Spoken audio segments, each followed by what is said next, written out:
Nós estamos aqui no colégio de Umbanda Sagrada Pena Branca, fisicamente em São Paulo, no Ipiranga, praticamente ao lado do metrô Alto do Ipiranga.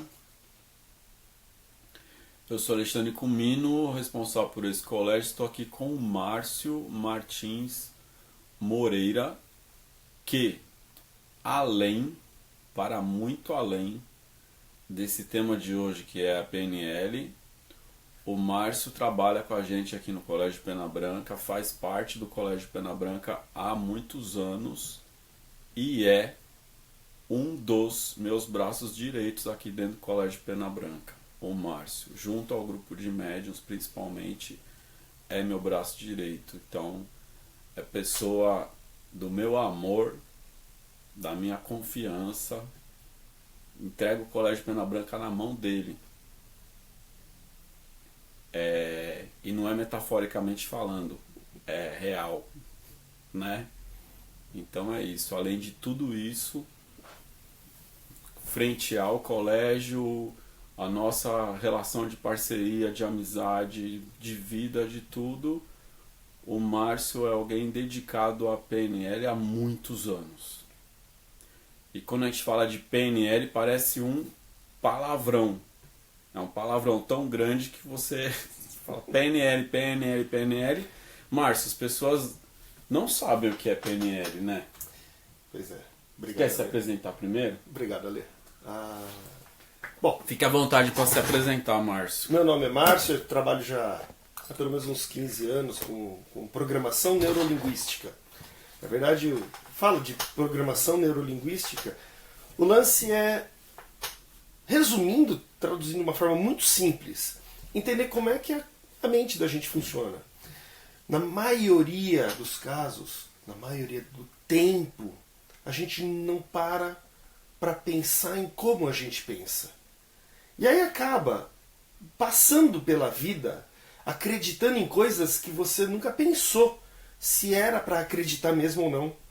A gente passa a ter conceitos que não são seus. Na verdade, você adquire isso do sistema, como a gente fala em PNL. A gente adquire isso da família, da igreja, do trabalho, dos amigos.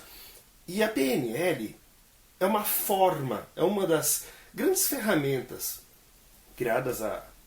compiladas, né, há uns 40 anos, que mais ou menos definiu modelos para poder entender a cabeça do ser humano.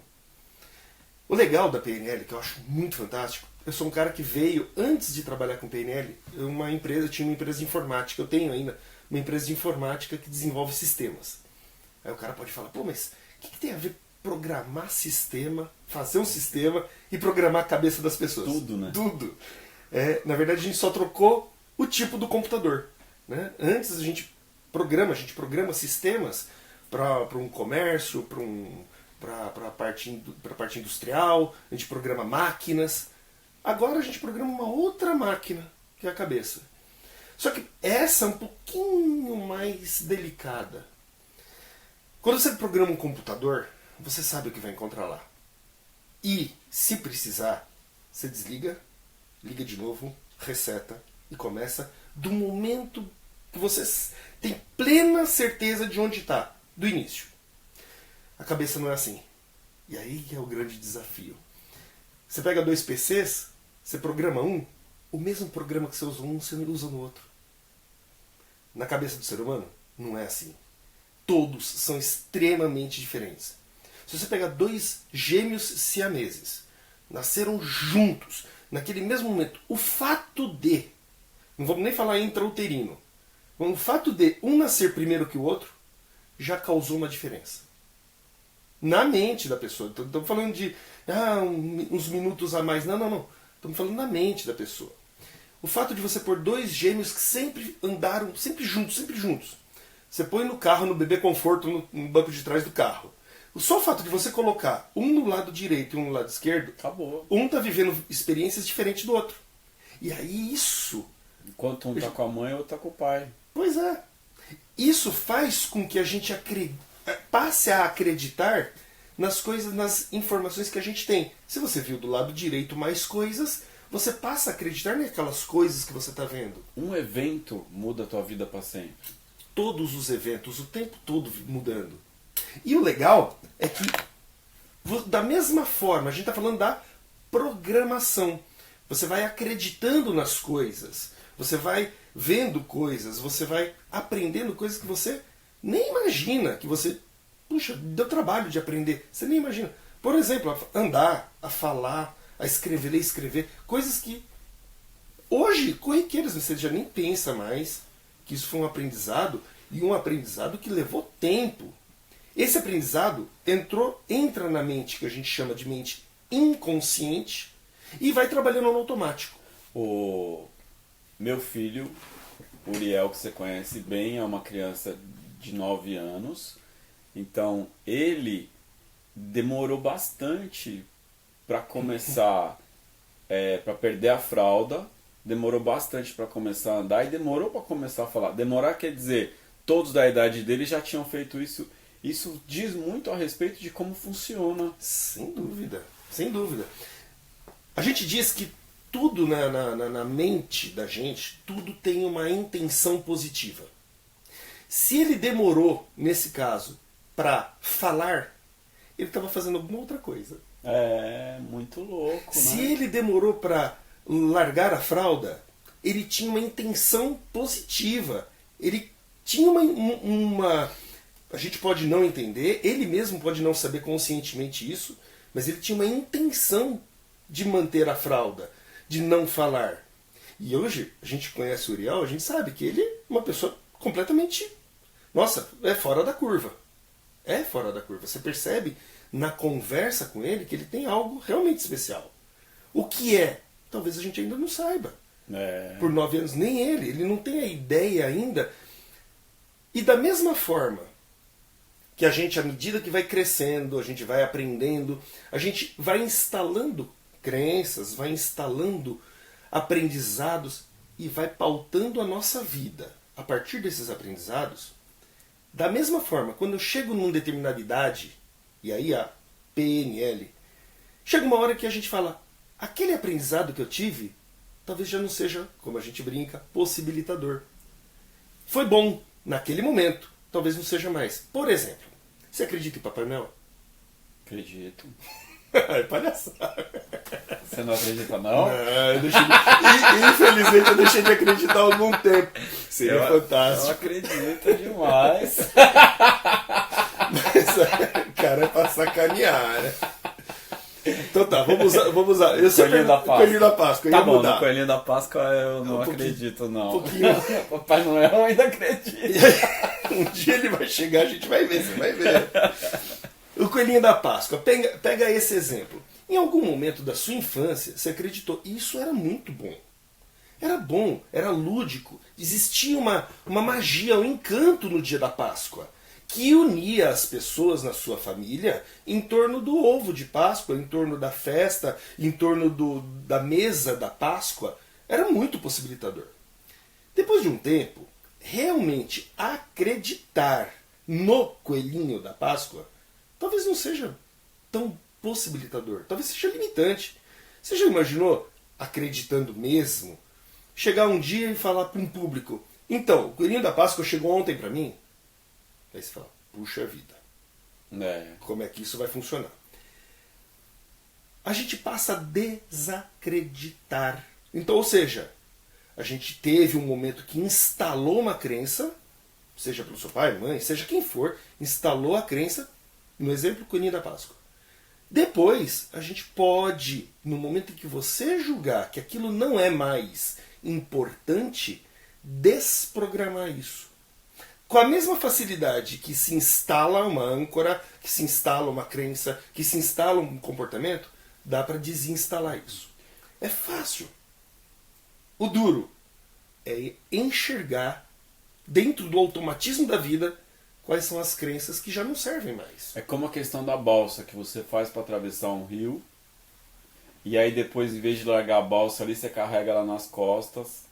Pela possibilidade de ter outro rio mais para frente, não é? Muito louco, muito Tem aquele conto, né?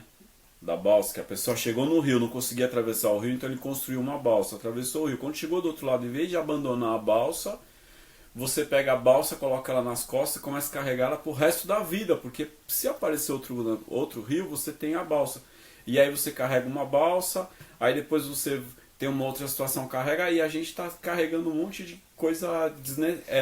É só um dos exemplos de um universo que é muito grande, esse universo da PNL, muito né? grande. Porque que a gente está falando da balsa que você construiu. Então a balsa é algo que você construiu para você sobreviver a uma situação. Uma situação pode ser um relacionamento que terminou, pode ser uma pessoa querida que morreu, uma profissão que você mudou e você se protegeu para não sofrer tanto, criou uma balsa. Aí quando chega num outro relacionamento, você não precisa mais se proteger das dores do relacionamento anterior, que eu estou dando esse exemplo que é um exemplo mais comum, né? Muito comum. Que é muito fácil de identificar, inclusive, quando num novo relacionamento a pessoa faz algo que é parecido com o outro, você vira o bicho que você foi com o outro nessa situação. E a gente tem a tendência de, na PNL, a gente cria a nossa realidade. Você pode acreditar que, se eu pensar positivo, não estamos falando de pensamento positivo. Não, a gente acredita que, à medida que você sabe onde você está e para onde você vai, o que você quer realmente no futuro, você cria o seu caminho inconscientemente. O negócio do pensamento positivo, eu lembrei de uma frase de uma pessoa que diz assim: pensar positivo às vezes é igual você pegar e colocar um pouquinho de chantilly num bolo de esterco, né? Então você pega aquele bolo de esterco, pensar Parece positivo bonito. é pegar aquilo, então tem horas que não serve pensar positivo. Não, e pensar positivo intrinsecamente, quando você fala, pense positivo, intrinsecamente na mensagem está dizendo, você pensa negativo. Então, isso pode parecer despercebido. Pense positivo. Quando eu mando você pensar positivo, naturalmente, eu já identifiquei um pensamento negativo em você. E você entendeu isso. Sua mente inconsciente não é bobinha. Ela vai falar, peraí, você está mandando eu pensar positivo? É porque você acha que eu penso negativo. Se eu estou falando para você e eu tenho uma autoridade, seja pela qual for, pois é, eu ouço isso de alguém que tem autoridade, puxa, então eu passo realmente a achar que eu penso negativo. O simples fato de alguém dizer pense positivo já pode ser danoso. E nós não estamos falando de energia. Não, né? não. Não estamos falando pense positivo para atrair boas energias para a sua vida. Não, nós estamos falando Cabeça. de como você funciona. Cabeça. Como funciona o seu cérebro. Voltando na balsa, foi ótimo. Quando você carrega a balsa, né? Seu exemplo de ir levando a balsa e de repente passou o rio, aí você põe a balsa. Às vezes, para justificar ou carregar a balsa, você cria um novo rio. A nossa mente faz isso. A gente cria a oportunidade para usar aquela coisa. Nossa, você cria um novo rio e você cria um rio imaginário. Para usar. Pra balsa ter utilidade. Você Isso. fica ocupadão, né? Então, aí. Você fica ocupadíssimo agora daquela balsa do rio imaginário. Isso, vamos traduzir, vamos dar um exemplo É hipotético. muito louco, né? Isso não acontece com ninguém que está vendo a gente. Não com ninguém. Só com nós dois. Só né? com a gente. Mas assim, a gente, num relacionamento, a coisa tá meio mal, aquele relacionamento, aquele rio bravo, e aí você tem que pegar aquela balsa que é difícil de carregar ela, difícil de pôr na água, e tá remando, e aí o relacionamento acaba. Você criou essa série de coisas, essa balsa, que agora você carrega procurando um novo relacionamento, procurando um novo rio. Pois é, o primeiro rio foi tempestuoso. E a balsa está com você, ou seja, a balsa sobreviveu. Você sobreviveu. Você acha que você vai querer mesmo, na mente inconsciente, um rio tranquilo e manso? Ou vamos botar essa balsa para jambrar de novo num outro rio complicado? Aí chega as pessoas pra gente e falam assim, pois é, eu tive um marido, eu tive uma esposa que, nossa, que era uma tranqueira, meu marido bebia, meu marido fazia isso, meu marido fazia aquilo, ou minha esposa tinha esse problema, era muito ciumenta, sei lá, qualquer problema. Eu encerrei o relacionamento. Mas como a balsa é sua e a estratégia mental de relacionamentos é sua, naturalmente, o que eu falei, a mente busca atingir o objetivo e já sabe o caminho. Ele vai buscar quem? Exatamente alguém que se encaixe na mesma estrutura que você tem. E aí o cara arruma outro marido, outra esposa do mesmo jeito. E aí não dá certo de novo. E aí vem o discurso, mulher não presta, homem não presta.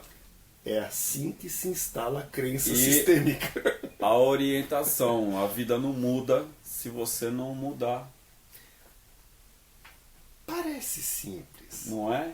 Agora, como é que eu vou mudar se eu nem sei que estou carregando a balsa? Exatamente. Nem sei que estou atravessando um navio. Exatamente. Esse é o problema. Na PNL ele fala assim, puxa, mas levou 15 anos para chegar nessas conclusões? Não. Para chegar nessas conclusões, em um curso de fim de semana você chega a essas conclusões. O duro é viver isso. Porque identificar. É passo a passo. Identificar. A gente brinca, né? Que... A gente gosta tanto de entrar no mesmo rio, né? Fala aí, Márcio. Porque já é o rio conhecido. Você já quer. O rio conhecido é igual o capeta, né, mano? Você já tem um capeta conhecido, pra que você vai pegar outro? Abraça esse mesmo. Tamo junto aqui. Então, isso fica. É esse o grande desafio. Quando começa a falar em PNL, esse é o grande desafio. Não é mudar as crenças. Técnicas muito simples. Em 5 minutos a gente aplica uma técnica, muda a cabeça da pessoa. Agora, pode levar anos para a pessoa descobrir o que quer mudar. Aí, quando se fala em terapia usando PNL... Leva anos para a pessoa descobrir o que quer mudar. Anos. E aí? Anos. Isso quer dizer o quê? Você nem sabe o que você quer mudar em você. Geralmente a gente sabe o que a gente quer mudar no outro, né, Márcio? Mas é muito fácil olhar no outro e julgar. Julgar o outro é fácil. A pessoa procura terapeuta, procura xamã, procura o caboclo, procura um exu. E todos vão repetir de uma forma ou de outra a mesma coisa. Tá bom, beleza. Posso te ajudar a mudar? Posso. Eu tenho condições de... Tenho técnicas, tenho muitas ferramentas. Agora, o que você quer mudar? Pode ver que trava. As pessoas travam e falam assim, mas a pergunta que sempre se faz, para que você está fazendo isso? Para que é muito louco? Com que objetivo você faz? Com que objetivo estamos fazendo essa live? Com que objetivo a gente está vestindo essa camisa? Com que objetivo nós estamos fazendo o que a gente faz? A gente não se questiona os praquês. A gente acaba se questionando, olhando para o passado. Por que eu estou usando essa camisa? Porque minha mãe me deu. Poxa, cara. Por quê? Então eu vou ficar preso no passado, eu vou usar a vida inteira a mesma camisa porque alguém me deu essa camisa? Não. Para quê? Olha para o futuro. Para que estou nesse relacionamento? Para que eu tenho esse carro? Para que eu ando de ônibus? Para que eu levanto da cama todo dia? Quando você começa a olhar para quê, existe um termo que ficou meio vulgarizado na área de administração de empresas, né? Proatividade. Legal! Eu acho que é legal os funcionários serem proativos. Mas a empresa disse, para quê a pessoa está lá? Quais são as definições que a empresa está dando? Quais são as definições que o relacionamento está dando? Quais são as definições que o pai, a mãe ou o filho mesmo está dando? Então, quando a gente age sem saber para quê, a gente pode estar indo absolutamente para o lado errado. Se a gente não sabe qual é o nosso objetivo, isso me lembra, né? Uma vez a gente estava discutindo a respeito do mito da caverna. Um grupo de pessoas, né?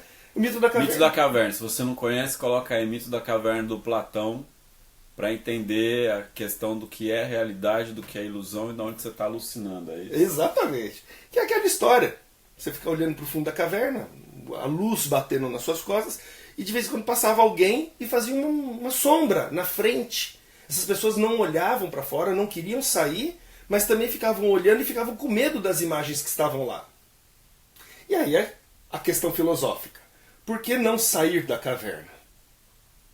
Aí a pergunta de PNL. Pra quê? Pra quê? Porque pode parecer louco. A caverna pode estar quentinha, confortável, aconchegante, pode ser que tenha comidinha lá dentro. Pra quê? E aí a gente fala assim, será que todo mundo tem que evoluir? PNL serve pra todo mundo, bacana. Mas todo mundo quer PNL? Todo mundo quer evoluir? Todo mundo quer uma Umbanda mais inteligente? Todo mundo quer estudar numa faculdade?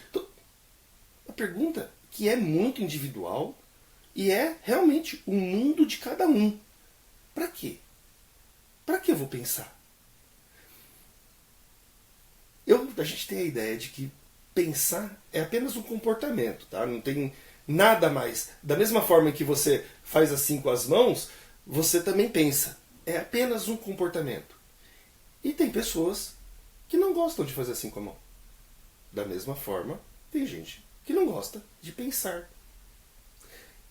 O fato pode chocar. Mas a gente não está pensando o tempo todo? Não. Nós vivemos na mente inconsciente 99% do tempo. E está confortável. Porque tudo aquilo que eu já aprendi e que eu acredito, fica fácil. É o capeta conhecido. Eu tô ali com ele, cara. Eu não preciso. Porque conhecer outro vai dar um trabalho. É muito louco, né? Da mesma forma, voltando em relacionamento, que é muito comum, né? As pessoas estão mal com um relacionamento. Estão mal numa empresa. Estão mal com uma profissão. Estão se sentindo presas, acuadas. Mas não mudam. Por quê? Porque está conhecido. E aí, é a ideia do mito da caverna. Pra que eu vou sair disso? É enfrentar o desconhecido, se jogar, pular, saltar, mergulhar. A gente também fala em PNL que existem 3 níveis diferentes, para se dizer assim de uma forma bem simples. Primeiro nível é o nível onde você se conhece, que é a ideia de começar a perguntar os praquês. Enquanto você não se conhece, ou pelo menos se conhecer na totalidade, eu acredito, pelo menos não aconteceu comigo ainda, mas eu acredito que seja uma coisa realmente que vai demandar muito tempo. Então a gente começa a questionar. Esse já é o ponto. A totalidade é a iluminação. Né? O primeiro ponto é começar a questionar. O segundo nível, que a gente já chama de master em PNL, é quando a pessoa já tem condições, com sua experiência, não é da boca para fora, com a sua experiência, ajudar o outro. Então assim, primeiro, quanto tempo leva um praticante em PNL para descobrir e começar a questionar? O cara leva muito tempo. O praticante não deixa de praticar nunca. Mas ele vira master quando ele já tem uma certa bagagem que pode passar a ajudar o outro. E o terceiro nível, que eu acho o nível do grande aprendizado, é quando você vira não só o ajudante do outro, mas você ensina o outro a se enxergar e ajudar outros. Então é o que a gente chama de trainer. São os 3 níveis. Eu não gosto de ensinar, eu não quero ajudar ninguém. No mínimo, a você mesmo. Começar a questionar aquilo que está na sua frente.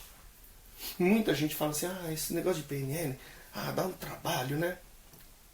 Tudo na vida dá trabalho. Porque se não desse trabalho, isso é uma crença minha, hein? Estamos falando de crenças, então. Se não desse trabalho, talvez você não valorizasse tanto. O Alexandre Comino, para chegar onde o Alexandre chegou, escritor, sacerdote, um monte de pessoas que aprenderam com o Alexandre. Por que o Alexandre não teve que estudar? Aí chega, mas o Alexandre, o Márcio, chega lá e dá aula. E olha que bonito, olha como eles falam bonito. Não, peraí, calma aí. Olha antes. Antes de ser trainer, você teve que aprender a ajudar os outros. Um pouquinho antes. Às vezes acontece junto. Mas antes disso, você teve que começar a questionar você. Se não começar a questionar antes... E aí, puxa, mas como é que eu chego a ser um Alexandre Comino? Porque é um ícone. Como é que a gente chega a ser um Alexandre Comino? Começa com você mesmo. Começa se questionando. Questiona se o que você está fazendo está bom ou não. Tem uma propaganda de um desses grandes bancos, minto, de uma rede de supermercados, que soltou uma musiquinha, uma MPB muito bonitinha, e aí, o que é que faz você feliz? Você feliz, o que é que faz? Meu, Muito louco. a frase era muito simplesinha, era uma campanha publicitária cheia de PNL. O que te faz feliz, cara? E o que você faz quando tá feliz? Num dos livros que a gente escreveu, a pergunta, né, uma das perguntas é: o que falta para você ser feliz? Hoje eu me arrependo de ter escrito a resposta numa outra pergunta. Porque eu fiz duas perguntas. Uma, o que falta para você ser feliz? E a segunda pergunta que já induz a resposta. Será que falta alguma coisa mesmo? Será que não é questão apenas de você acreditar em quem você é, enxergar você? E só. E isso deve bastar para ser feliz. Que sempre vai faltar alguma coisa, né? Se você estiver pensando no que falta, porque nós nunca somos completos, né? Nós somos alguém em transformação o tempo inteiro, né? Do ponto de vista da evolução, do crescimento, do aprendizado, né? Isso é lindo, né? Por dois motivos. Muito legal. Uma, se você entender mesmo que está sempre em evolução, naturalmente, implícito, humildade. Porque se eu estou em evolução, há algo a aprender. Se há algo a aprender, eu não sei tudo. Já está implícito humildade. Então, quanto mais a gente entende que estamos sempre evoluindo, quanto mais você entende isso, mais humildade você vai ter. E, junto a isso, menos arrogância. Porque se há algo a aprender, muito, muito, muito provavelmente alguém sabe. E aí a gente vai aprendendo. E é muito louco, né? Porque você tá falando dos pensamentos, né? Será que isso tudo é pensamento? Não. Além de que nem tudo é pensamento, a maioria disso que você acha que é pensamento, a maioria não é seu, e eles são só conceitos repetitivos que ficam voltando na cabeça, né? Fora os lembretes, né? Pegar chave, pagar conta, pegar criança, não esquecer a sogra, não esquecer café da manhã, fazer compra, ir no mercado. E isso são lembretes de coisas que você não quer esquecer, que fica vindo e ocupa a cabeça. Isso. Agora, aquilo que parece que é pensamento, ideias, filosofias, teorias, que nem são suas, né? Que foram colocadas na sua cabeça pela família, pela sociedade, pela igreja, que você não chegou àquelas conclusões, você só adotou elas. Não são de todo mal. Claro que não. Senão você não seria o que você é hoje se não tivesse esse cabedal de coisas que colocaram na sua cabeça. Você não chegaria até aqui hoje se você não tivesse as crenças dos outros junto. O que nós realmente, na PNL, pede-se para que se questione é: isso aqui ainda é válido? Porque foi válido até agora. Ótimo. Claro, que maravilha. Foi bom até agora, porque me trouxe até aqui. Agora, daqui para frente. Posso dar um exemplo? Claro. Meu exemplo preferido: pecado. Pois é. Até onde é válido? A quantidade de classificações dos mais variáveis tipos de pecado, além do pecado original e dos 7 pecados capitais. Que hoje não é nenhuma questão exclusivamente religiosa, de uma religião específica que é a católica, é uma questão de inconsciente coletivo. Sim. De tão forte, tão grande que foi esse negócio. Por exemplo, o pecado de ser feliz, de sentir prazer, de estar alegre, de estar bem. Há pessoas que pensam: não posso ser muito feliz hoje, porque senão amanhã eu vou chorar. Já conheceu? Eu conheci muitas pessoas que eram um drama. Falavam: não, hoje eu estou feliz, mas eu não vou comemorar muito, não vou ficar muito, muito feliz, não. Porque provavelmente, se hoje eu ficar muito feliz, amanhã eu vou chorar. Porque como se fosse um arrebate necessário que... Na minha juventude, no início da minha vida, eu tive uma influência muito grande de uma corrente religiosa, né? Onde pregava-se muito, olha, preste atenção no caminho do meio, preste atenção em... Quando você está muito alegre, talvez você perca um pouco da consciência. E quando você está muito triste, ou muito com raiva, ou com medo, você também perde um pouco da consciência. Então, o ideal é que se olhe essas emoções acontecendo com um certo distanciamento. Não que você não aproveite. Tá alegre? Fique alegre, vivencie, aprenda aquilo. Tô triste? Cara, vive aquilo para aprender o que é ser triste. Para aprender o que ter medo. Aprender é o mais importante. Então aprenda. Agora, não se envolva demais com isso. Olhe. E aí na PNL uma das técnicas mais consagradas é estar em segunda posição. É realmente estar conversando com você e de repente, em alguns momentos eu costumo fazer isso, é sair daqui dessa conversa, ficar aqui na frente, olhando nós dois conversando. Isso é muito salutar. Você percebe como você está fazendo e pode melhorar com isso. Olha, esse desempenho não está muito legal. Imagina num momento de muita tristeza. Você sair de você um pouquinho, esse exercício, ir para uma segunda posição e olhar para você. Poxa, estou triste demais. Ou estou alegre demais. Você já teve a sensação, olha que coisa, vou dar um exemplo muito legal. Quando você alguém conta uma piada, e aí você perde o controle e começa a rir, e você já percebe que já não consegue parar de rir, mesmo estando acima daquilo que... Não era tão engraçada a piada, mas tá rindo. Isso, esse momento você perdeu o controle.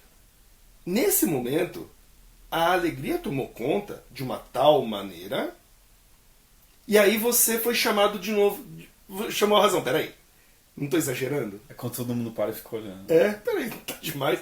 Choro é a mesma coisa, as pessoas se desesperam, pessoas que entram em pânico naquele momento, ficaram com medo na frente da consciência. Tem um filme, Lost. O primeiro episódio, primeira cena é o avião caindo. O seriado. E o seriado, isso. E é o avião caindo. Quando o avião cai, né, é um pessoal que fica preso numa ilha, aí eles começam a ter crises emocionais, né? E essa é a série. Quando o avião cai, todos em pânico, porque houve um acidente e muita gente morta. Quem é que coordena ali? É um cara. Tem um cara, o médico. De repente ele fica abalado por um tempo e de repente ele percebe, puxa, aconteceu isso.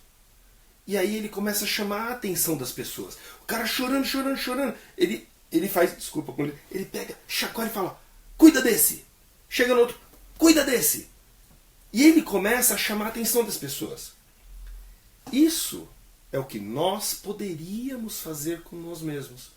Quando a gente entra em pânico, um surto de alegria, um surto de tristeza, seja o que for, numa questão que está muito grave, por exemplo, um relacionamento, eu não sei mudar de emprego, eu estou sem dinheiro, a gente entra em desespero por não ter a resposta.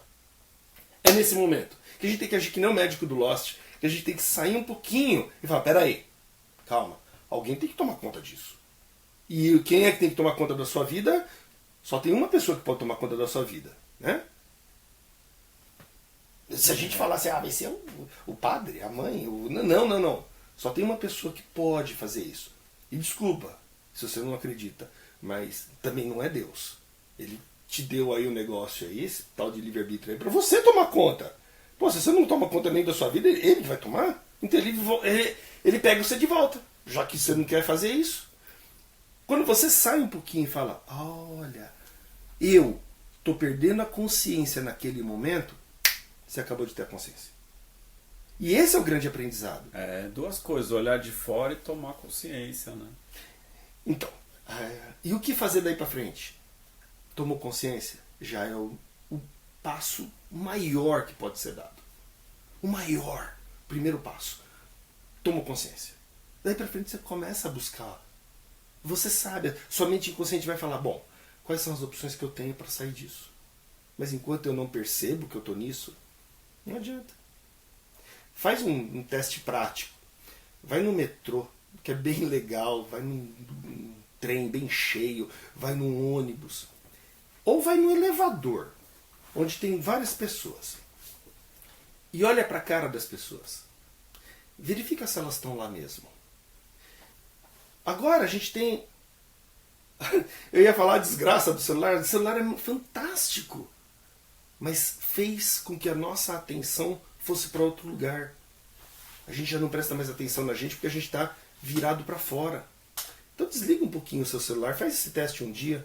Desliga um pouquinho o seu celular. Não agora que você tá agora não, agora não, agora não. Mas procura fazer isso. Vai entrar no metrô, não agora, depois. Desliga o celular. E cuidado para não ser mal interpretado, porque ficar olhando para a cara das pessoas, as pessoas podem se sentir inseguras com o seu olhar. Mas discretamente, perceba se essas pessoas que estão no vagão, dentro do elevador, se elas realmente estão lá. É muito comum entrar no elevador com 10 pessoas e todos ficarem olhando o número. Parece que todo mundo é contador, né? Fica todo mundo contando os números subindo. Cara... Não, todo mundo é assessorista. Todo mundo é assessorista. Perceba se essas pessoas estão lá. E aí, faça uma questão com você mesmo. E ontem? Na hora que eu entrei no elevador, na hora que eu peguei o metrô, na hora que eu estava andando na rua. É automatismo, eu estava lá. Né? Isso acontece demais. Raramente você vê uma pessoa andando, olhando presente. O mundo de verdade. É isso, a PNL faz com que a gente pegue isso e reprograme a nossa cabeça, falando assim, olha, tem mais. Tem mais do que viver dentro do automático. Tem mais aí dentro. Era muito comum a frase, né, de que... Isso foi desmentido já. Mas era muito comum a frase de que o cérebro trabalhava, a gente usava só 10% do cérebro. Mentira! O que a gente na verdade faz, a gente usa o cérebro na totalidade, só que numa frequência muito menor. A gente faz menos sinapses do que a gente poderia fazer. Tá, então eu uso menos? Não, você usa na totalidade. É como se você pegasse seu carro e andasse a 10 por hora, o tempo todo. Ah, mas o carro pode chegar a 100. Pode, mas você anda a 10 por hora. Você está usando o carro na totalidade? Estou gastando combustível, estou usando pneu, estou usando tudo. Só que eu poderia ter mais. E como é que eu faço para ter mais? Olha o velocímetro, questione. É só questionar. Questionar dá trabalho. A frase que eu uso num dos livros lá é: evoluir dá trabalho, mas eu tenho certeza que compensa. Dá trabalho, não dá estudar um monte de coisa para depois poder ensinar os outros. Tem que querer demais, né? Tem que querer muito, né? Então, hoje, aliás, essa semana, depois que a gente fez a palestra sobre PNL aqui no colégio, né? Uma das pessoas veio falar, então é querer é poder. Então. Aí já é outra coisa que colocar na tua cabeça, então, né? Querer é um bom passo. É uma boa motivação, legal. Né? Mas poder, eu primeiro tenho que ser capaz daquilo. Posso querer voar sem asa, né? Querer é um primeiro passo muito bacana. Mas daí pra frente ainda tem mais. Então, evoluir dá trabalho? Sim. Eu imagino assim que não teria nenhum problema em evoluir sem trabalho. Só que eu acredito, minha crença, que vai demorar muito. Então, vamos evoluir? Vamos. Numa velocidade bacana, adequada? Legal. Então vamos trabalhar. Vamos ter trabalho com isso. E o trabalho que a gente está falando é pensar, né? Observar as pessoas. Você tem o Alexandre um entusiasta de meditação. E o legal da meditação, e aí a PNL fala muito em introspecção, entrar para dentro, num momento de relaxamento, seja qual a técnica for, voltar para dentro. Ah, mas a meditação, o que tem? O que resvala uma coisa na outra? É o momento em que você fica sozinho. Meditar não dá para meditar com o telefone e o celular na mão, né? Então você teve que desligar o celular. Meditar não dá para meditar conversando com as pessoas, não no nível que a gente consegue meditar. Então assim, como é que você faz para fazer a meditação? Você fica quieto. Você fecha os olhos, normalmente assim, fica num lugar tranquilo e fica com quem? Só com você. Você não tem mais nada para fazer, a não ser pensar. Olha que lindo. Então quando a gente fala em PNL e meditação, onde é que se encontra as duas coisas? Se encontra no fato de você olhar para você. Parece que tudo ao longo da minha vida vem mostrando para mim. Não existe solução nenhuma fora da gente. Você pode ter experiências, entender a experiência do outro, mas não vai ter a experiência do outro. A experiência é sua. Não, o outro pode te ensinar técnicas, o outro pode te ensinar um monte de coisa. Os outros, o mundo, a família. Mas a experiência como é sua, você vai ter que voltar isso para dentro. E mesmo tendo as experiências dos outros, você teve um aprendizado bacana. Mas como é que você coloca isso em prática? Essa é a diferença entre conhecimento e sabedoria. Conhecer, você pega um livro e conhece. Você ouve uma aula e aprende. Aprende. Mas você viveu aquilo? Você transformou aquilo em sabedoria a ponto de poder pautar a sua vida, se aquilo for bom, poder pautar parte da sua vida naquele conhecimento, isso transformado em sabedoria? Se a gente não olhar para dentro, a gente pode ter milhares de conhecimentos. A gente pode ter uma biblioteca lotada. A gente pode saber tudo de cor, as coisas. A gente pode ser uma enciclopédia. Mas viveu? Não. A gente tem exemplos, né, de pessoas, de entidades, espíritos muito simples, que nunca citam coisas, nunca citam Bíblia, nunca citam um livro. Olha, Não, calma. Do que a pessoa simples está falando? A pessoa simples está falando das experiências próprias. É uma sabedoria, né? É essa a grande sabedoria. Por isso que fala, mas 15 anos? Que demora tudo isso? Não, demora muito mais. Para conhecer é rápido. Eu estou em construção ainda. Eu digo que eu estou em fase de construção ainda. É um universo muito grande, né, esse da PNL.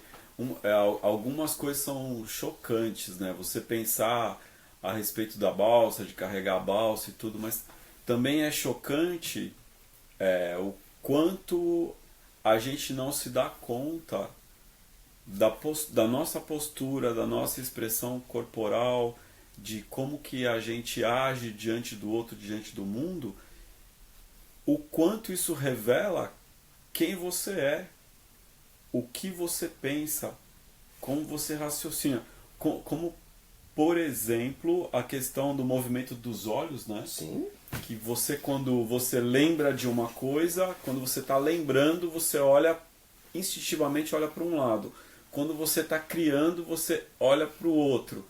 Quando você está contando uma mentira, você esconde as mãos, ou quando você não está concordando com alguma coisa, como coçar o nariz, coçar a orelha. E é muito louco, porque às vezes a pessoa não sabe, a gente não sabe de nada disso, mas às vezes diante do outro, a pessoa diz assim, meu santo não bateu. Meu santo que não bateu com o santo daquela pessoa lá, você não sabe dizer o quê, mas você sabe que tem alguma coisa naquela pessoa que não te agrada. Essa coisa que não te agrada tem a ver com a postura da pessoa, com a maneira como ela olha, com a maneira como ela gesticula, com a maneira como ela age. Ou seja, no fundo, não dá para esconder quem você é e o que você acredita. Não dá para esconder. Você está nu diante do outro, você não sabe, o mundo inteiro sabe, e aí você diz, a minha vida não vai para frente, nada acontece, e está procurando um milagre, um caboclo, um orixá, do lado de fora, sem entender que nada é escondido. Quem você é está nu, está transparente, está aqui. Aquilo que você crê, os seus valores, o seu tudo. Que isso atrai ou não. E esse atrair não é nem uma questão mística, esotérica, nada. Uma questão de simpatia ou de empatia do outro que está diante de você e que lhe reconhece ou que lhe identifica como aquilo que é igual ou que é agradável, E se você está diante de alguém que realiza muito, esse alguém que realiza muito terá empatia por outros que realizam muito, e você fala, por que eu não entro nesse círculo, nesse mundo de quem realiza? Simplesmente, quem é você? O que você é? Quais são suas crenças, seus valores? Você ainda não sabe. Então não sabe nem por onde começar. Aqui é, no mínimo, a PNL um primeiro passo. Falou de crenças e valores, muitas vezes o que corta essa ligação que a gente tem, na PNL a gente chama isso de rapport, essa ligação que a gente não entende muito bem. Poxa, mas cara, eu gosto dele, mas eu não sei dizer o porquê que eu gosto de você, entendeu? Isso, essa ligação, a gente intencionalmente aprendendo, a gente pode aumentar isso, reforçar esse rapport, essa empatia. À medida em que eu começo a entender como o outro funciona e como eu funciono, eu começo a juntar os dois. Existe um provérbio moicano que fala assim, um homem só conhece o outro quando veste o mocassim dele. Né? Então a gente só conhece o outro de verdade quando a gente se põe no lugar do outro. Isso é empatia. Quando a gente faz isso, a gente fala, puxa, as pessoas que estão ao meu redor parecem muito parecidas com a gente. É o que você falou. Mas por que o rapport aumenta quando são muito parecidas? Na PNL a gente fala que são pessoas que têm, em geral, os mesmos valores. Não estamos falando de grana, não. Estamos falando de valor, valor de vida. Por exemplo, uma pessoa que tenha como valor respeito. Uma pessoa que seja respeitosa consigo mesmo, primeiro, seja respeitosa com o mundo, com os animais, com as pessoas. Ela vê alguém que é o contrário de respeitoso. A gente não costuma falar quais são as denominações de contrários, porque pode não ser adequado. Mas vamos imaginar alguém que seja bruto, alguém que seja ríspido, desrespeitoso. E aí essa pessoa fala, puxa, não gosto muito dele. Eu nunca pensei em qual é o meu valor, respeito. Mas eu consigo identificar algo no outro desrespeitoso que se afasta de mim. Então, em geral, as pessoas se juntam pelos valores de vida. Isso não tem nada a ver com família, tá? Pessoas podem ser completamente distantes, até dentro da própria família.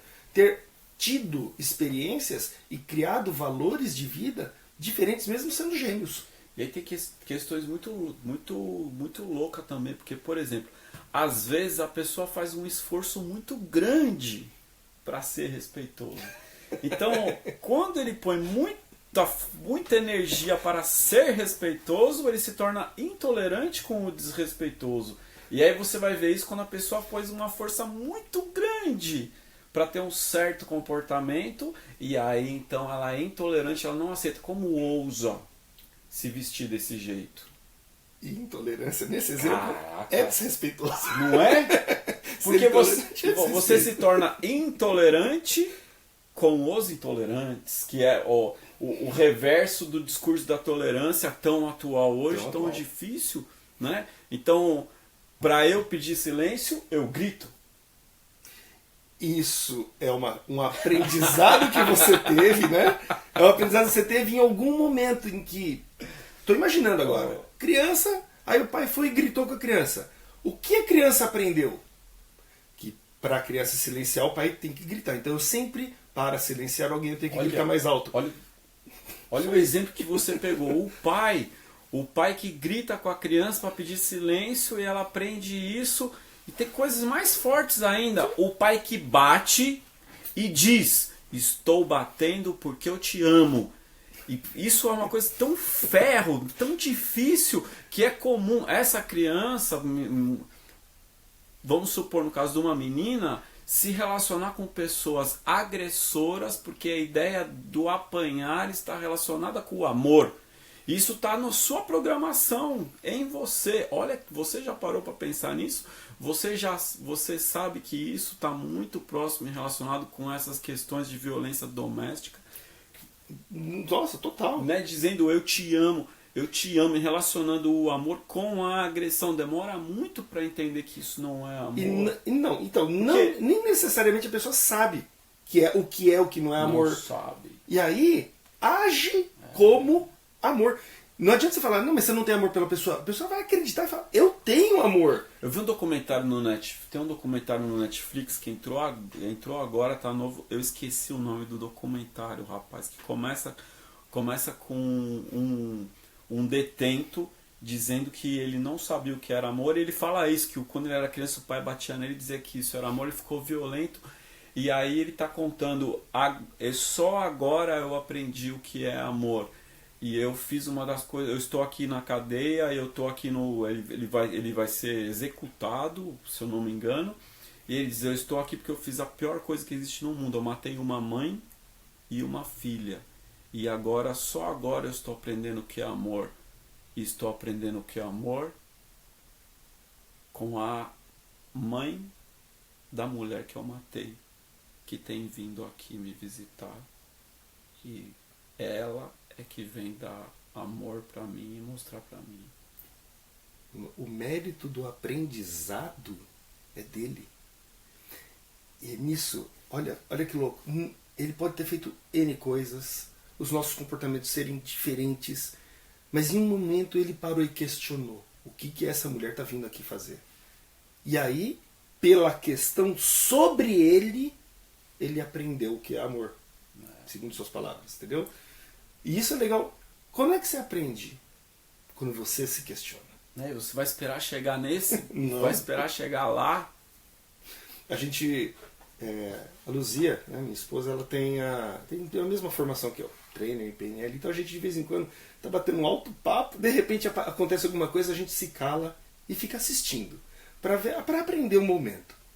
E nesses últimos dias a gente teve uma experiência. Estávamos sentados numa padaria e o pai e a mãe de uma criança, a criança não queria comer na padaria. Tinha lá um prato de alguma coisa que eu não consegui identificar, e o pai pediu, come. E a criança falou, não quero. Come, não quero. Depois de algum tempo, e já aumentou o tom de voz, tanto que chama a nossa atenção, a criança começou a falar, não quero, não quero, não quero. E o pai falou desse jeito, verbalizou assim, se você não comer, eu vou ser obrigado a te dar injeção, porque você vai ficar doente. E aí você vai ficar doente, eu vou ter que te dar injeção, e isso vai doer muito mais. Então, o que a gente faz nessa hora? Nada. Você deve interferir? Não. A pessoa te pediu ajuda? Não. Feedback. Quando você quer dar um palpite para alguém, você só dá o palpite se essa pessoa te pedir. Dá mais seu filho dele. Seu filho dele é melhor. Pior ainda. Mas assim, a gente fica penalizado, sim, porque poderia ser diferente. Aquela criança agora, em algum momento da vida, vai pensar no que comer, que é um momento de prazer, é um momento de saúde. Agora, poxa, eu sou obrigado a comer, porque senão vou ser punido, vou ter uma injeção e vou ficar doente se eu não comer. Olha a quantidade de neuras que se colocou na cabeça da criança. Olha, por desconhecimento. A gente sabe que a criança não vem com manual. É muito difícil. O tempo todo a gente se cobra. Será que eu estou fazendo a coisa certa? Será que eu estou fazendo a coisa errada? Hoje o pai e a mãe trabalham o dia inteiro, chega à noite e se sente culpado. E por se sentir culpado, deixa a criança fazer o que quer, deixa a criança montar, deixa a criança ficar em cima, não cobra as coisas. Então eu vou fazer a propaganda aqui do livro. Chama-se Crianças Francesas Não Fazem Manha. Mudou a minha vida. Crianças francesas não fazem manha. É incrível, porque quando entra nesse ciclo, todo mundo sofre. O pai sofre, a criança sofre e todo mundo que está em volta sofre. Porque a tua postura, a tua inflexão de voz, o teu olhar, tudo diz, e a criança, ela sabe. E ela sempre vai tentar ir mais, e mais, e mais. Então, nossa, esse livro, Márcio, é incrível. Todo mundo que tem filho devia ler esse livro. Nossa, se começar a falar de criança aqui, eu também, todo lugar que eu vou, estou olhando pais e filhos, e hoje, nossa, parece que É muito, né? Então, Eu diria meu assim, Deus. para ajudar uma criança, como é que eu crio Vai ser direito uma criança? obrigatório ter um cursinho preparatório. Você vai ser pai, você vai ser mãe. Então você vem aqui, você tem que fazer. De certa Tinha forma, que vir com o manual, cara. de certa forma, você tem um período aí para se preparar, pelo menos 9 meses aí, você tem um A gente período para nunca tá pronto. nunca tá pronto. Pra vida, né? A gente É. tem, como eu disse, a gente tem coragem para Porque, enfrentar as coisas. fala assim, Preparado. você tem orgulho de quem você é. Mas aí você fala assim, o meu pai era muito duro, minha mãe era muito dura, agora... Pois é. Porque meu pai era muito duro, muito duro. Você aprendeu a fazer diferente? Supera em você. Então é isso, Márcio. Quanto tempo a gente está aqui, Daniel? 1 hora?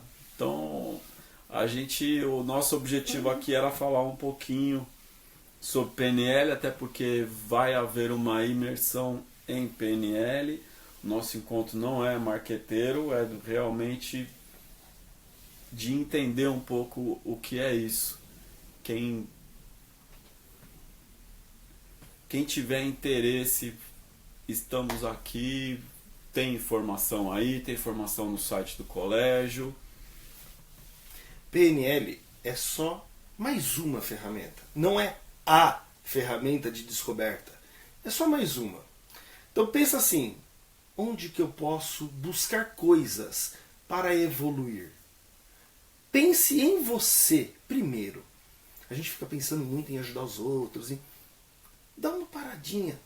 Quem é que está dentro da caverna? Quem é a caverna? Então, primeira coisa, procure algo para que você evolua. No mínimo, pense, para que faço as coisas que eu faço? Acho que só isso já seria Só isso. fantástico. Acho que é isso então. Muito, muito obrigado a todos que estiveram aí. Quer responder pergunta, Márcio? Dúvida de Acho que não dá tempo não, né? É? Tá, Quer umas 2, 3? tem uma aqui. Tem aí, Dani? Vamos lá. Então, atenção.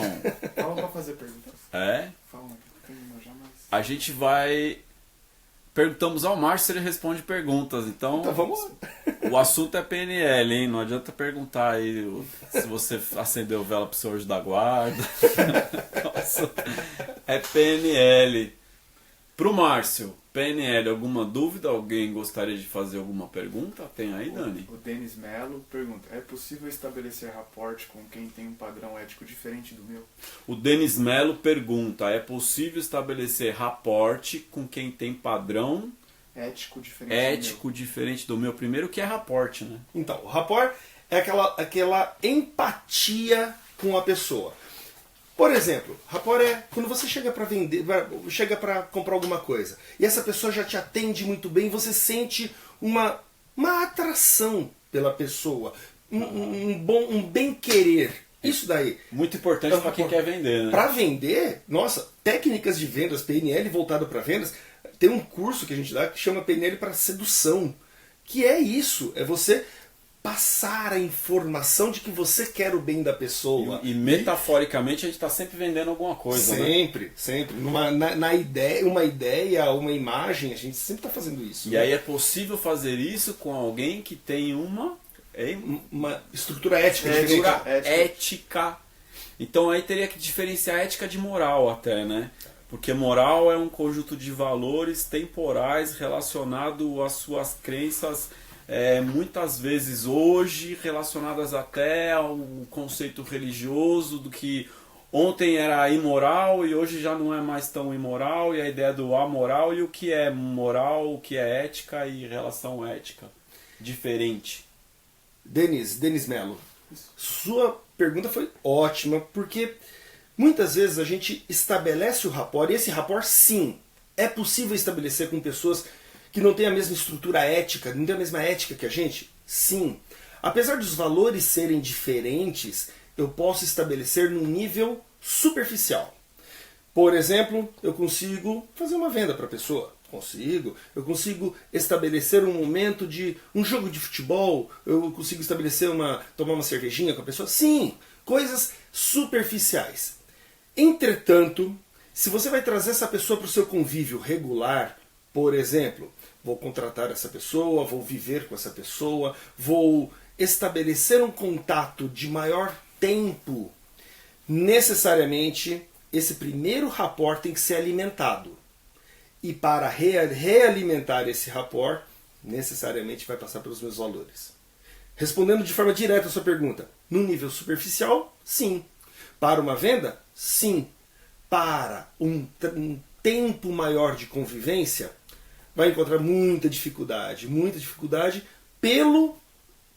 para que você não minta, para que você não tire da frente os seus valores, para que você não, para poder igualar o outro que tem uma ética diferente da sua, você precisaria rebaixar os seus valores, rebaixar.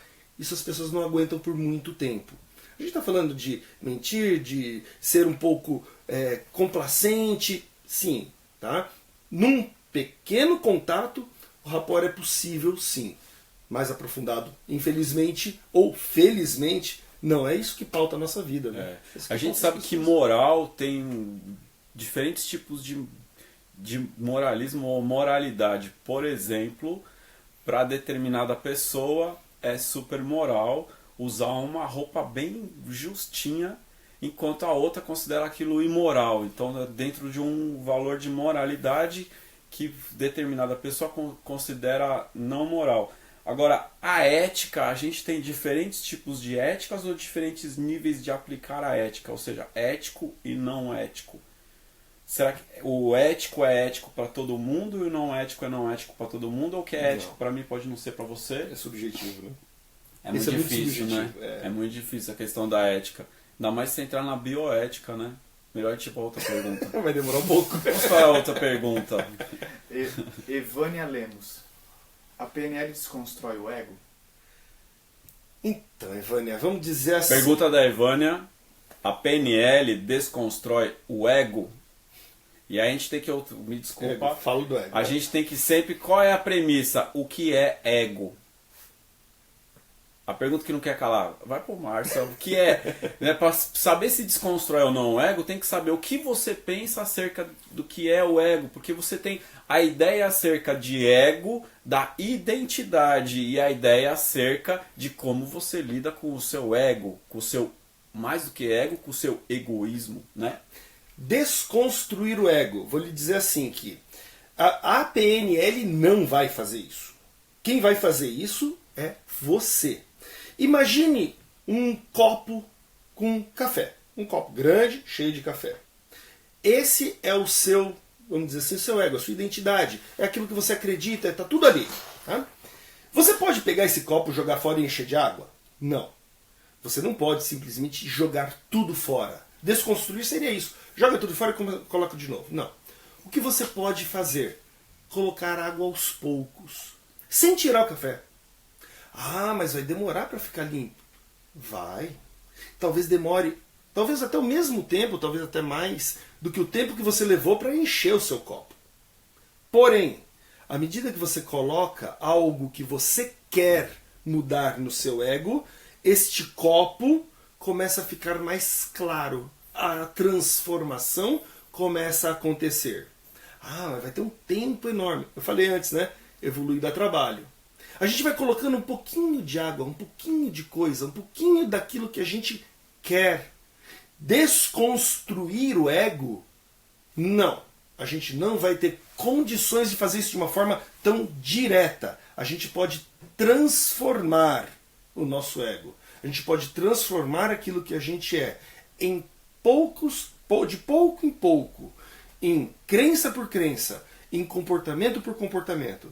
A gente está falando de comportamento, coisas assim muito simples. Eu tenho medo de dirigir, eu tenho... Não é nem tão simples assim. Quando a gente fala em medo de dirigir, tem muita coisa envolvida.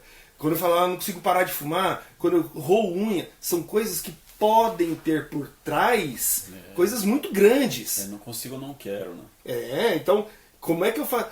Muitas vezes eu roo unha por quê? De repente, porque eu vi alguém no meu passado roendo unha. Eu estou honrando alguém. Ou, de repente, eu roo unha para demonstrar insegurança para o outro. Qual o motivo de eu roer unha? Então, isso tudo está dentro do meu ego, está dentro de quem eu sou. Dá para tirar tudo isso de uma vez? Não, não dá, sinto muito. O que você vai fazer e não a PNL, através das técnicas de PNL, que podem te ajudar, sim, você começar a transformar lentamente quem você é. Não tem nada mágico nesse mundo. Não tem nada assim de vamos resolver. A gente pode dar hipnoticamente falando, a gente pode dar uma sensação diferente para a pessoa. Botar a pessoa em transe e dar uma sensação de que ela é uma outra pessoa. Bacana. Isso é real? Não. Quando a pessoa sair desse transe, o que vai acontecer? O ego dela está lá do mesmo jeito. Então cuidado com soluções mirabolantes. O que vai acontecer? Passo a passo, a gente pode transformar o nosso ego, sim. Última. Então vou... Vera Lúcia Oliveira Comim. Vera Lúcia Oliveira Comino perguntou: é possível mudar o estado físico quando a gente sente tremor, suor, dá branco diante de uma situação? Por exemplo, dando uma palestra? Repete a pergunta. É possível mudar o estado físico, por exemplo, suor, tremor, dá branco quando a pessoa vai, por exemplo, ministrar uma palestra? Sim, totalmente. A questão de você, vou usar exatamente esse mesmo exemplo. A questão de você dar uma palestra significa que você vai estar em exposição. O dar branco, o ficar tremendo, são sintomas, na verdade, de alguma coisa, normalmente associadas à insegurança. Normalmente. Então, essa insegurança pode ser transformada. E a gente não está falando do momento, a gente está falando só dar palestra. Se você fala assim, isso só acontece quando eu vou dar palestra. Técnicas muito simples para resolver isso. Tranquilo. Mas isso pode ser algo um pouco mais profundo. Uma estrutura de pensar, uma estrutura de agir que me leva a demonstrar insegurança. O que pode ser feito? Começar a entender o para que eu fico trêmulo. Para que eu tenho sudorese. Para que me dá branco, né? Para que essas coisas acontecem? Dar branco, posso lhe dizer assim, dá branco porque sua mente inconsciente quer fugir dali, né? Se você se preparasse mais, e se você estivesse melhor capacitado? E se você começasse a pensar em entender que você merece estar ali? E se você merece estar ali, está capacitado? Não há por que dar branco. Não há por que fugir dali. E aí a gente começa a entender por que em outras situações eu deixo de fazer determinadas coisas. Por que em determinadas situações eu fujo de uma realidade ou de outra. Dá para mudar isso? Dá. Comece a questionar. Para que eu estou tremendo? Para que eu fico... Para que dá esse branco? E algumas técnicas de reforço de estrutura de imagem, reforço de aprender oratória, ter uma oratória melhor, ou seja, algumas coisas podem te dar mais segurança nesse momento específico.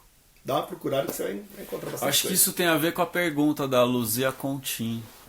A PNL pode ajudar a curar fobias? Eu acho que tem uma relação com essa da Vera Lúcia, não é? A Vera Lúcia e a Luzia Contim, que são nossas espectadoras assíduas. Beijo pra vocês. Fobia, em geral, tem a ver com, normalmente, o mais comum, tem a ver com animais, com pequenos, normalmente também a ver com insetos. Então, fobias, por exemplo, de barata, de aranha, são as mais comuns, né? Existem fobias um pouco mais complicadas, como, por exemplo, a agorafobia. Você fica no meio de um monte de gente, né? Então as pessoas têm medo, por exemplo, de ir num show. Tem 300 pessoas, 500 pessoas, e você lá no meio e não saber. E agora? E a fobia dispara um estado limitante na pessoa. Por exemplo, no caso de um inseto, de uma barata, que é muito comum. A pessoa olha a barata, acredito que aqui ninguém gosta de ficar tendo muito contato com barata. Mas tem pessoas... Não é exatamente um bichinho de estimação. Não é um bichinho de estimação. Mas tem pessoas que olham uma barata e travam. Trava de ser preocupante. Da pessoa começar a chorar, começar a tremer. Pessoas que estão no meio de outras pessoas, 300 pessoas. Você está ali no meio só pelo fato de estar ali e não ver a saída mais próxima, a pessoa entra em pânico e começa a gritar. Existem várias fobias. Se a fobia estiver relacionada com coisas relativamente pequenas, né? Então a gente está falando assim de uma questão de crença. Vamos imaginar que você tenha visto, vou usar a barata de novo. Vamos imaginar que você era criança e foi lá e viu uma barata. Você não sabe o que é aquilo, você nunca tinha visto uma barata. Mas aquele ser enorme, gigante, chamado mãe ou pai, aquele ser enorme que te provê, que, cara, aquele é meu tudo. Eu sou criança, ele é meu tudo. Ele saiu correndo da barata, correu, pegou uma vassoura e ficou batendo como se aquela barata fosse acabar comigo. A barata é maior que ele. A barata é maior que a criança, nesse sentido. Não, maior que o adulto. E aí, a criança pensa, se o adulto tem medo daquele bichinho, imagina eu. Nossa. Acabou de instalar uma crença. Aquele bichinho é terrível. E aí o bichinho terrível, para uma criança, talvez até seja válido. Mas à medida que a pessoa cresce, ela já não pensa mais na crença dela. E aí a pessoa fica grandão, bonitão assim. E aí o que acontece? Bonitão, ficou legal. Gostei. A pessoa fica grandona, vira pai. Mas quando vê uma barata, qual é a reação? A mesma. E pega a vassoura. E eu vou pegar a vassoura não porque eu sou macho, eu vou matar a barata. Não, porque eu vou defender alguém que é maior do que minha fobia. A fobia continua instalada. Muitas vezes eu venço a fobia porque tem uma coisa maior que me faz vencer essa fobia naquele momento. A minha criança vai ser atacada. Então, eu passo por cima desse medo que eu tenho para livrar uma outra coisa que é maior. Mas minha fobia não resolveu. Bom, como é que a gente resolve isso? Muito, muito simples. A partir do momento que você identifica e fala, eu quero resolver isso, cara, existe um livro ótimo chamado PNL um pouco mais. Muito bom. E ele... Como é que é, de um autor muito bom, né? Autor bom demais, gente boa, boníssimo. Tem Ali, ó. tem um livro aí em algum lugar aqui. Tem os dois. Onde, em 6 passos, chama Cura Rápida de Fobia. Em 6 passos, você, seguindo lá o roteirinho, resolve isso. Vou dar um depoimento aqui. Eu tinha um medo terrível de barata. Eu tinha fobia de barata. E eu estudei PNL, estudando PNL, eu falei, puxa, a gente tem que ver essas coisas na prática. É um depoimento. Só que isso me incomodava, mas nem tanto, né? Me incomodava, mas eu conseguia ir lá matar barata. Mas, cara, toda vez que via barata, eu sentia alguma coisa limitante. Ou seja, não é um medo, mas também não era um conforto. Não era uma barata, tudo bem. Não, eu ficava desconfortável. Mas eu nunca pensei em resolver isso. Um dia, e há pouco tempo, alguns poucos anos, eu falei, puxa, eu preciso aplicar, eu vou testar esses métodos, eu vou testar mais a fundo. E uma das fobias que eu identifiquei foi, vou resolver esse negócio de barata. Peguei o livro, o meu texto, fiz o meu texto, e a primeira impressão que parece que é tão bobo essas coisas. O nosso cérebro é tão criança, é tão bobo, tão infantil, que a gente acredita que não funcionou. E essa é a verdade. Parece que não funcionou. Porque é muito natural. A mente inconsciente fala, você quer que eu reprograme isso? Eu reprogramo. Plique. E esse plique foi tão simples que a gente não acredita que mudou. Bom, eu não tive nenhuma evidência naqueles primeiros dias de que mudou. Estava eu limpando uma determinada área na minha casa e eu estava descalço. Eu gosto de andar descalço em casa. Estava limpando e de repente surgiu uma barata. E a barata ia correr para trás do sofá. Sem pensar, eu fui, pisei na barata. Depois, eu percebi que estava descalço. Ou seja, a minha fobia que eu tinha de barata foi assim, simplesmente já não acontece mais. Não acontece a ponto de poder resolver o problema. Só que, acho que não foi muito agradável pisar numa barata descalço, né? Mas assim, não tem problema. Eu sei, eu tenho uma evidência de que aquilo foi resolvido para mim. É isso. Mas eu só fiz isso porque eu questionei. Então, qualquer fobia, e se sentiu desconfortável, naquele momento, tenha consciência. Tô desconfortável aqui. Para que eu me sinto desconfortável nesse momento? Esse momento já é o momento de grande consciência. Isso para resolver, depois que você toma consciência, resolver é muito simples. É isso. Legal. Quem quer saber mais? Oi? Tem um rapaz que ele está pedindo várias vezes um livro para iniciar estudo. Thiago Lobato. Livro para iniciar estudo, tá aqui os 2 livros do Márcio.